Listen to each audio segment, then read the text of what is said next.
site goes down. Kung na nakaubos ka ako kay, iabot na ko to 4. Dahil grabe na akong accept na ko ka ng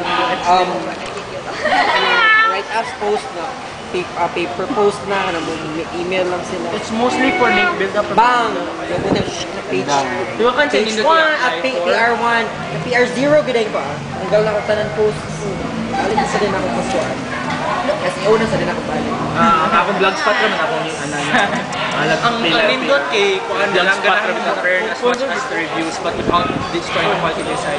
Katong odas.com. Ay, Odas? Oh, ilang kay Nestle blog about Switzerland na trip ka na mo. $950. You blog mo pila to about 10 blog posts na pila ka ng words and keywords and then kuan $950 na ako for sa review. Go kay lang CR. What can you see? What you put CR? Yan ay color. Kanang sponsored reviews. Although dili siya nabandod ko Google tungod ng casino, online casino. Ang nga naman i-bid ka casino. Dili, nag-sponsor ko sa casino.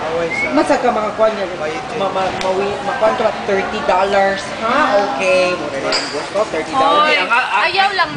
Ayaw na sa imong main. Ayaw sa imong Pwede man, ayaw lang pwede. Ako ganyan mo. Naman ko ganin na po, pero ako nagipagtanggal. Pero nga mo may bawaan man nila tungod sa pag-crawl nila sa bot. Pamina sa God, nagbayad na nila ni mo, ana i-private.